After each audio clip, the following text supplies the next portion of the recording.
Do you ever feel like you're stuck in a rut when trying to get good at a new game? Your friends seem to pick it up instantly, but you are left struggling. Well, you're not alone. I recently got a comment from Andre asking how to get better at new games faster. It's a common struggle, and today I'm here to help with some strategies that have benefited me over the years.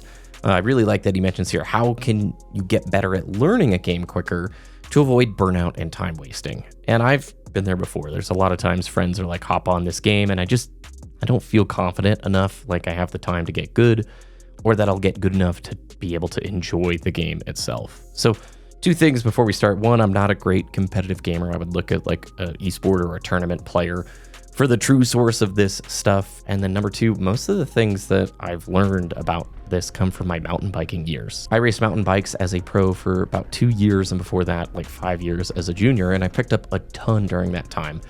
On the gaming side, I mean, there's only a handful of games I've ever really taken at a competitive level. Halo is one of them, StarCraft 2, and Street Fighter. So for StarCraft 2, I had no RTS experience, but halfway through college, I was like, this is cool. I really want to play in the Collegiate StarCraft League, which you needed to be in Diamond in order to play. And so spent the next 2.5 years working really hard to get into Diamond. And it was tough. It was a struggle. I learned a bunch, and those skills translated to other games. Like with Halo, I didn't really start playing too much competitive stuff until like Reach. So I got Onyx and Reach and CSR 50s and Halo 4, Onyx and Halo 5, and an Infinite. And it is really interesting. A lot of the skills just translate to different games. Street Fighter, not very good at fighting games. I've always loved them, but the best I've ever done is like right now I'm gold in Street Fighter 6. So still a lot to learn. The first thing I would say is setting clear goals is very important. It's really critical to giving direction and purpose in your practice. Without setting goals, it's easy to get lost or frustrated or feel like your time isn't mattering. So I think, some examples of goals would be, I want to improve my accuracy by 5% if the game measures it or something like that. Maybe you want to learn a new character, or in the case of Street Fighter, I want to learn 5 bread and butter combos for Ken and do them 10 times in a row without dropping at any point, like doing it consistently. That's a really good, what we would call like a SMART goal. It's specific, it's measurable, it's achievable, it's realistic, and it's timely. SMART goals is something that a lot of organizations, they use that acronym, and it's good to remember. So an easy tip, set a few goals, write them down, and use them to keep track of your progress. I don't really love setting a goal that's like, I need to get the top rank in this game in a month. Maybe you've never played it before, because that's not realistic. That's not going to happen. The bigger goals you can break down into smaller goals. If it truly is to get to X rank in this new game, well, what comprises that? What skills do you need to learn to get there, and break those into the smaller goals? And the next main tip is one that has changed so much from when I was, really in my gaming years back in high school and college to now, and that's watching tips and VoDs. You get to watch top players and content creators anytime you want. There's more content than you could ever consume in a lifetime. And those videos can give you insights that you may not have learned on your own, or it would have taken hundreds of hours to get those realizations. Pay attention to their strategies. How do they position themselves, their decision making? And then take notes. Pick 1 or 2 things to focus on in your own session and then apply them when you're playing. This is one of those things that's changed dramatically in the last decade, and why we have so many incredible young players. They get to watch and learn and continually absorb so much from good, strong players, and it does speed up the process. You can get better so much quicker by watching and learning. Now, obviously, watching only goes so far, and that brings us to number 3, intentional practice. There's a big difference between playing for fun and practicing with purpose. Intentional practice means focusing on improving specific aspects of your game.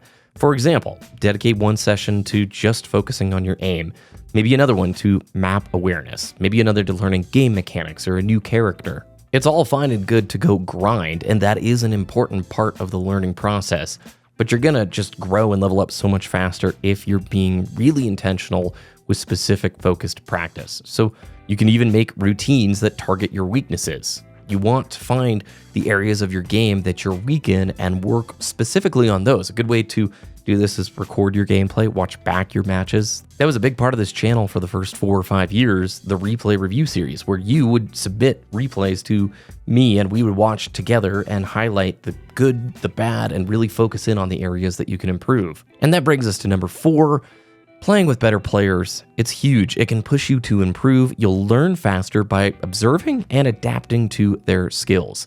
Don't be afraid to ask questions and observe their gameplay. Most experienced players are really happy to share tips and tricks. This is probably the fastest way to grow. If you can get in a community that has high-skilled players who are helpful, you will accelerate the whole process dramatically. When I started racing mountain bikes, I thought I was pretty decent, and then I got on a development team and realized I was trash. And the first month of being on that team, I was struggling hard during the practice sessions. But I've never grown so quickly, ever, because you learn and you adapt. And yeah, you might be the back of the pack for a little bit. And let's say in the terms of gaming, you're going to take beating after beating, but you will learn way more and you will develop much better habits than if you were playing people below your skill level. Honestly, you can get away with really bad habits with the way modern-day skill-based matchmaking works if you're in the lower rung tiers, because what you can get away with down there will not play at the higher levels, and sometimes you really have to work to break those bad habits that you learn. So it's not always a bad thing to go against players who are more experienced. There's obviously a delta where if they're so good that you're just getting smacked to the point where you can't even participate, okay, I understand. That's not really what I'm saying. But if you can find training partners or friends or community members who are better than you, who will let you train with them or against them, I'm promising you it will elevate your game so quick. And number 5, keep a schedule. Consistency is crucial. Regular practice and playtime help you build and maintain your skills. Make sure to balance your gaming schedule, though, with breaks. Burnout can hinder your progress, so make sure you take good care of yourself. And this really comes down to the goals. How badly do you want to get better at a game? What is your objective? What do you want to get out of this? So right now, I'm back playing Street Fighter 6 after a 6-month break. I'm dropping every combo. I feel like a fish out of water, and it's awful. I'm getting destroyed. But I also know what it takes to get back in fighting shape, no pun intended. I have to put in about 30 minutes of lab work a day in training mode, practicing combos, practicing frame data stuff, and just practicing playing the game in order to get to a competent point where I can jump back into ranked and start fighting it out with others.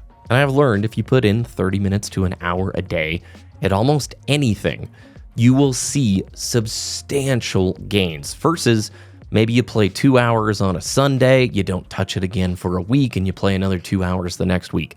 It's so much better if you can do a little bit more often than one gigantic session and then fall completely out of the loop. Absolutely, if you create a schedule that includes dedicated time for practice and improvement, then stick to it, you will see steady progress. Also, you may not care enough to put that time and effort in, and it's super important and good to recognize it. If you just don't care, or maybe you get halfway through a goal and you're like, whatever, it's not worth it, the juice is not worth the squeeze, then it's okay to modify and move on. Remember, improvement takes time no matter what you're doing. Be patient and persistent. You will get there. And I just want to thank Andre for the comment again. We haven't gotten to talk about competitive stuff on the channel in a little bit, and I get super into this. I loved the mental side of gaming or competing. And even though, as I get older, I have less of that competitive drive, at least with games, it's always there. I do want to always have one pursuit or grind that I'm going after where it's hey, I want to be good at this thing, and it takes consistent work and effort. I think it's just good to have that, to cultivate that. I would love to know your own tips, your own experiences. Let me hear about it in the comments down below. Thanks for watching. Have a really great weekend, and I will see you again on Monday.